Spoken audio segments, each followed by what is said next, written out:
Hello, you metal pilgrims, and welcome to the new episode of our interview series with our today's guest, amazing Simone Simons of the symphonic metal band Epica.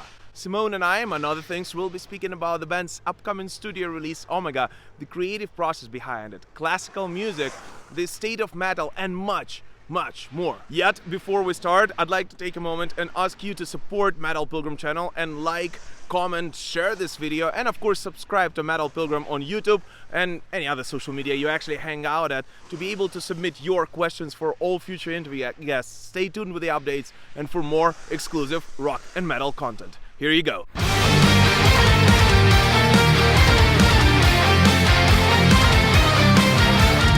Simone, how are you? How are things in the Netherlands? How are you guys coping with all this madness? Kind of have to get the obvious question out of the way. Yeah, we were in a lockdown now since today schools are open. I don't live in the Netherlands anymore. I live in Germany. Oh, sorry about that. No worries. No, I am from the Netherlands, but I've been living in Germany since over 10 years now. Okay. But yeah, so with kids at home, no school, it's tricky. Yeah. So everybody was very happy when schools are opening. It's not every day, it's just every other day, and then a week homeschooling again. But yeah, that's the hardest part. And of course, no shows for us for a while, but we still have something to look forward to, and that's the new record. Absolutely. And I think everyone who's going to be watching this interview, this is the first thing that they kind of want to know about, right? So Omega is actually out on February 26th via Nuclear Blast. Congrats on finishing it up, despite all the pandemics and all the madness that is going on around the world. I think you guys did a tremendous job, by the way. So can you just take us back for just a tiny little bit and talk a bit about the creative process behind it and how did it all, come into this one cohesive piece that we can hear today? Well, we started writing the album November 2019. That's when we got together. Also, we rented a little house. So we all traveled from different countries. We live in Sicily, Germany, Belgium, and the Netherlands. And we cleared our calendars of any other obligations. So we were fully concentrated on working on the music together as a band. And in the past, in between all of our touring, we were mainly writing the albums digitally, sending each other ideas back and forth. But for this album, we wanted to, change things up a little bit. And that was very beneficiary for the writing process. Everything went much faster. We were super productive. It was, it was the right choice to do so. Everybody had their home studios with them, and Joost, the producer, was there. He was sitting in the living room, and he was working with one band member who wrote the song, and then I was there as well. So we were writing vocal lines, and we would just switch up teams. So it's pretty cool. You could go from a room to a room and actually work with someone on a spot, right? Yes, everybody had their own station, their own home studio. There was music coming from all corners of the house. And it was nice to do it like that. I mean, in the past, we were touring so much. We were partially writing the holographic principle while being on tour, promoting the Quantum Enigma. So we had a heavy schedule. And after the holographic principle touring cycle was finished, we then went into a sort of sabbatical. I mean, we didn't do any shows, but we did do other things, like we released 2 EPs and we wrote our biography, The Essence of Epica. And after that resting, no touring year, we were fully motivated and batteries were charged, and it was... So you kind of did it in this, a bit of more of it sounds like an old-fashioned way, and it's a great thing, right? You could work together, instead of sending files to each other digitally, like most of the bands do these days, and especially during the pandemic times. What did it mean for you as a band? Did it mean for like a new beginning for the band in some way or another? Yes, a fresh start. Each album is a little bit like a fresh start, where we go over the previous record and see what we can do to improve. And for Omega, we wanted to have a little bit of more organic sound. We used a full orchestra, of course, the big Epica choir, but this time also a children's choir. And that was the first time that we've done that. And it was a good choice because it definitely adds another dimension to the music. Same for the orchestra. I think samples are so great nowadays, but orchestra, it has something imperfect about it. It's something more human sounding. And I think that was the right choice. Besides that, we had more instruments recorded besides the Epica band members, the guitar, bass, keys. We had a wide array of flutes. We recorded sitar. We had percussion recorded in India. So, yeah, we did more than ever before for this record. This is amazing to hear. And on this album, you're exploring, and you started talking about this briefly, this concept of the omega point, for which, kind of unity and working and synergy lies at the very core of, right? And I think that 2020 kind of showed us, the entire humanity, that without working together, we all are screwed. There's not really much hope for us. So, which means that this album comes out very, we're very timely in a way. So how did this concept arise overall, and whether the pandemic had any effect on the album's mood at all? Well, the pandemic had only the effect. We were lucky time-wise. Everything was end of February. The instrumental part and the choirs, but then we had to record the lead vocals for Mark and myself. And Mark lives in Sicily, and that was middle of March, and that's when we had the first lockdown, and countries were, panicking. It was the first real lockdown for us. And we were faced the challenge to record the vocals somewhere else. And Mark did it at home, and I went to a studio nearby and recorded my vocals there. And Joost, our producer, was there via Zoom, so we could communicate. We could both hear each other. We could see each other, and that went good. It was the first time for me going to work in the morning and coming home in the afternoon to see my son, which was nice. It was normally I would be in the Netherlands for 2 weeks without my family, so that was a plus point. The album title Omega comes from the theory, the Omega point, and Mark is the one who's always giving the album a name, the title. And his original idea was to call it the Omega Point, but we went for Omega because it's nice and short. And normally we always have these really long album titles, but not this time. This is the first time you have it with a single word title. And the Omega Point would make it 3 words, which is just ideal for Epica. Yes, I know, but we all thought Epica, Omega sounds good. And it does. The album starts with Alpha and it ends with Omega. Yep.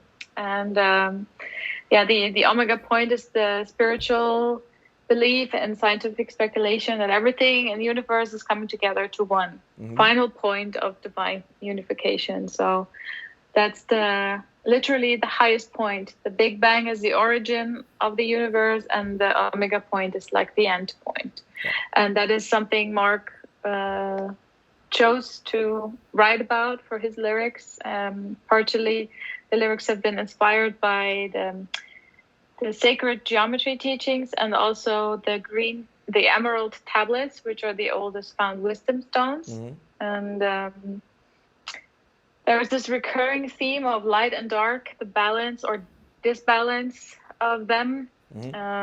Songs like Abyss of Time, Freedom, Synergy are about that mainly, but we also write about the global. Some has been going for a long time, and it's of course indirectly linked to the whole pandemic. Absolutely. Not knowing that was going to happen. The lyrics were written before the pandemic hit. So that didn't have an effect on like the music or the lyrical writing, but yeah, in a way it is all connected, I guess. So yeah, that's very interesting. And I gotta say that, it comes very timely, right? And I could have, closed my eyes, and without knowing that you guys wrote it before the pandemic, I could have told that it was written during these times, to underline the importance of, of unification, of us working together towards a, greater goal. And these lyrical lines that are running through it, I think, come at a very, very timely, manner, in a very timely manner, I guess. All right, and in speaking about the the music itself and the musical composition of the album, it's been 5 years since the release of your previous record, and but yet you didn't, as you said, right, you didn't stay silent during these years, releasing several EPs, and I think that it is safe to say that Epica's sound has evolved drastically since the holographic principle, right? I mean, it's different and it's great, and you're both exploring these new horizons, and at the same time, in a way, returning to the band's roots at some points, in some songs, in some tracks at least, right? So do you think those EPs, especially Attack on Titan, has had any influence on Omega's sound? Did you guys practice this new thing on those EPs or not? Well, the Solar System were basically songs that we already recorded when we recorded the holographic principle, so that's basically connected to that. And Attack on Titan was a fun project. I mean, Epica, I don't consider Epica a power metal band, but those are really power metal songs. We even slowed them down a little bit because they were so fast. And it was really fun to work on. We translated the lyrics to English, and then we had to rewrite them to fit the melody. And I loved recording the vocals for that. To me, it was a great challenge. Like, I could play a little bit of role. I had to sing really long. I had to sing almost like rapping because I had to sing so many words in such a little time. But I'm very proud of that EP, and it helped me evolve also as a singer. I just tried to give my best at that time. And with Omega, it is a little bit more emotional due to the COVID situation, not knowing what the future holds. Everything seems so uncertain. A song like Gaia I wrote after I started to panic a little bit in 2019 in August. That's when we had when the Amazon in Brazil was burning, and that was the first time for me noticing that or seeing that in the media, and I started to think about the future of my son, of the children, the younger generation, that things are going in the wrong direction, and that's the song Gaia is about. And even though the lyrics were finished, being in the studio, having like a new scenario, and the album overall feels more emotional, more spiritual. And I think my voice, besides the technical side, carries even more emotion because of the situation, and you can always hear in the voice of somebody how they are feeling, how they are doing, and I was channeling that in the recordings. 100%, and I think that you can actually hear it without even you speaking about this. 100%. And in terms of the inspiration, when you look for some, do you have any, especially classical musical composers, you look up to and inspired by? I know Mark is a huge fan of Chopin or Rachmaninoff, and I like Mozart. I mean, my father used to listen to Brahms and Mozart. And when I was a child, every Sunday, they had the classical radio running in the background. When I was in high school, one of the first movies that I saw during art class and like music class was the movie Amadeus about Mozart. And I just love the music. Of course, he wrote many different plays, but I really love Requiem because it's dark. It is melancholic, and I just love choirs in classical music as well. But I don't listen to it that often. I mean, nowadays we are forced to listen to what our son likes, and he has his own playlist. I know your pain. Baby Shark has been on repeat for the past, I don't know, year. Yeah, my son is he loves Toto. Oh, really? Yeah. He likes to listen to Toto. No, we have this ABC song from Dave and Ava, whatever YouTube channel, and we listen to it roughly 80 times a day. So, Yeah. You so gotta get those earplugs with noise canceling. I use them a lot. I use them a lot. Me and my wife have them, and we just walk around the house like this. Yeah. Cool. So thank you so much for that. And stepping away from the from the album, right? But kind of staying on topic of it in a way. Any plans you have? And this is actually the question that has been submitted by a lot of fans when I announced that I'll be doing an interview with you. Do you have any plans on releasing remastered or mixed album versions? Of some older album like you did recently. For example, Requiem for the Indifferent. At the moment, we don't have plans for that yet. I kind of lost count which album turns 10, so to speak. Mm-hmm. We last year we did, or not last year, it was 2019. Mm-hmm. We did the beginning of 2020, the Design Universe remaster, remix, and also the acoustic tracks, because that album turned 10. And I don't know, is Requiem after Design Universe, or is there still another coming? I think it's the next one. It should be. I lost track. So you have a lot of them. It's been 20 years. That would be an option, I guess. But yeah, we all have to rethink how the future is going to look like, because we have some festivals scheduled this summer, but I don't think they're going to happen. Unfortunately, yeah. So we might go back into the studio, or we might continue writing music or doing projects with other musicians. There's a lot of options. I would prefer to be on stage, because that would be the normal way of doing things, writing, recording an album. Omega has been finished since a while. We originally wanted to release it last year, September, and go on tour with Apocalyptica. So yeah, we just have to keep our fingers crossed, our hopes, don't lose hope, and keep on creating music and art. 100%. And again, as as I say always, I believe that rock and roll and heavy metal, symphonic metal, any other metal lives in clubs, in festivals, in real live venues and in real concerts. It's about the atmosphere. It's about the energy you get from the band and back from the crowd, right?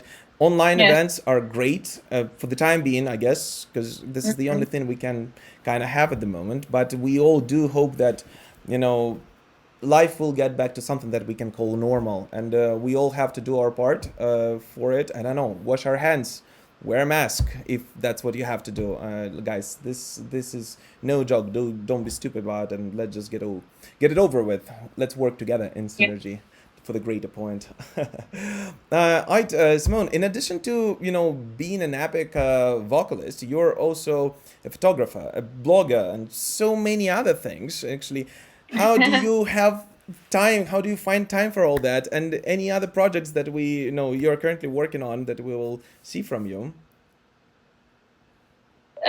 Well, I don't know how I do it sometimes. I mean, at the moment, I can't do any photography jobs other than taking photos of my family and friends because of course, the pandemic. That's also kind of not happening. The same with events when it comes to the blog. But I created this series for my Instagram. It's called Makeup Monday, where every Monday I create like a makeup look, and the fans seem to like it. I do giveaways, and we've also been super busy with the Epica Road to Omega, which is a little bit like an advent calendar, which is a lot of fun. So yeah, we stay busy. We don't have enough hours in a day. And I'm also a mother, so I have only limited time during the day to work. And the rest I'm in the kitchen, so. Do you like to cook? Yes, but during the pandemic, I started to get a love-hate relationship with it, because it feels like I'm constantly in the kitchen, and the cleaning afterwards I don't like. That is true, right? And that's kind of the routine kind of starts eating you, and this is very scary in a way. But hopefully again, we'll all do our part, and you'll be on the road again. And I personally will catch you live either in Kyiv, Ukraine, because I'm from Ukraine myself, or somewhere else in Europe. Would love to see Omega on the road. And looking at your close to 20-year-long career at this moment in Epica, do you believe there is such thing as a formula of success? I mean, do you believe that Epica is successful because you did something right, and this is, pretty much any band can replicate it, or it's a uh, it's a combination of different things and luck in a way as well. Yeah, it's definitely a little bit of everything. Most of all, talent, getting the right people together, being a good team, and luck, being at the right moment, right place at the right time. Epica was, of course, very lucky that we had great financial support in the beginning, so we managed to create professional productions, professional sounding song from the get-go. So that was a big deal, and we were very young, so we could tour a lot without making money because we didn't have to pay any bills. Nowadays, being mid-30, having a family, of course, you have to find a way to pay the bills. And if you're a starting band, you have to first invest a lot. And because we were very young when we started, we were able to tour a lot, and that made us gain a big fan base. We're very productive band, and it's a combination of many things, but persistence for sure. You have to make sacrifices as well, and but I guess we're a good team, like 6 complete different individuals, all have different talents. All 5 guys are writing songs, which makes Epica evolve with each record and, keep refreshing our sound. Yeah, that's great. That's it, I guess. Yeah, that's true. And in terms of the atmosphere in the band, right? You guys, I don't want to say were locked up while writing this album, right? But I mean, you were at the same place for quite a long time, and you had to work together. How's the atmosphere in the band after all that? It was actually very good. I mean, after a long tour where you're stuck in the bus 5 weeks, it's different because even now in the lockdown, you're locked down with your family who you love, but after a couple of weeks or months, you just want some peace, and that's totally normal. But that we were at a very cozy house and like in the middle of nowhere. We went food shopping together. We had breakfast in the morning. We cooked in the evening, and in between we were writing music. And everybody had a little bit of different working schedule, but it worked. It worked well, and it was nice for us to just hang out and not know. Okay, we have to go on stage. We have interviews. We got to do photo shoots. We have to go to the airport at 3 a.m. All of that was gone. We could totally just write the music, and it was nice because it was like very rewarding to get results really quickly. Because normally, if we would send each other ideas via WeTransfer or whatever digital platform, we would have to wait for the other person to start working on it and to hopefully also be inspired. But like this, we were kind of motivating each other, inspiring each other, and fueling the creative process. Absolutely. Sounds great. Simone, I don't want to keep you too long here, so just 2 more questions if you don't mind, and that's it. Number 1, this is something I really want to hear from you. Do you have a musical guilty pleasure? Something that you listen to when no one hears you? That well, I have a very wide taste in music. I don't define myself as a metalhead. I just love music. I've been listening to The Weeknd lately because the music is like, it's kind of uplifting. It doesn't enhance the nostalgic feelings that I have, or melancholic feelings. Like if I want to dive into that, I listen to a band like Anathema or Insomnium. They are very good at making me feel like woo, but in a good way. And music is a little bit an emotion enhancer, and I love ABBA as well. But I don't think that's a guilty pleasure because ABBA is brilliant band, was a brilliant band. Every metalhead can say anything they want about ABBA unless it plays on the radio somewhere in the middle of a club. everyone gets to dance. So Yeah, everybody say knows the lyrics. that is true. That is true. Perfect. Thank you. And the last one. This is something we usually do to close the episode. Can you share just one craziest touring story from your 20-year-long career now, or just one memory that you cherish the most, maybe? Uh, Crazy idea or crazy that I almost killed myself with my laptop once. Whoa. How? I hope that was not on purpose. No, it was an accident. But I was lying on the bed and I had the laptop on my lap, and I was pulling the sheet up, and the laptop fell, and it like hit me on Oh the my throat, God. like the screen, Oh my God. and it was right here on the, yeah, how do you call it? Well, Adamsapfel. yeah, I don't yeah, know. yeah. This part here. I'm very bad with terminology. And I thought, oh no, I heard something snap, and I thought that something broke and I couldn't breathe anymore. And I was alone in the hotel room, and I thought, what? If this is going to be in the newspaper, singer kills herself with a laptop. But I was fine. I just hurt a little bit. I guess I was lucky. Yeah. And funny or nice memories for me is still when you have a conversation with a fan, like a quiet, normal, non-hysterical conversation, when somebody just tells you that they love the music, or when they show us their tattoos. I recently saw another beautiful tattoo from a fan who wrote the music score, the music Sheet. yeah, the sheet, Yeah. on her arm, and I thought that's such a unique idea, and that's one of the greatest compliments you can get 100%. for a band. 100%. Let's just again pray that you and all the other bands will be able to hit the road again very soon. Meet the fans in real life, shake their hands, sign the pictures or anything else, and get the music out there in a old-fashioned in a way, but in a real way that we all love. Simone, thank you so much for your time. Any last message for the fans? Anything you want to share with them? Yeah, I just hope we can come back to the Ukraine. The last time we were there, it was a special show because our drummer didn't make it to the country. Oh my God. We had to do the show without the drummer because he forgot his passport. Oh my God, this is so bad. So I wasn't. we're going to make that up to you. We're going to be full band on stage playing songs from Omega and the whole discography. And I hope everybody stays safe. And they love the new music. I think it's a great way to kill the time and just stay motivated in life, and bang your head until your neck hurts.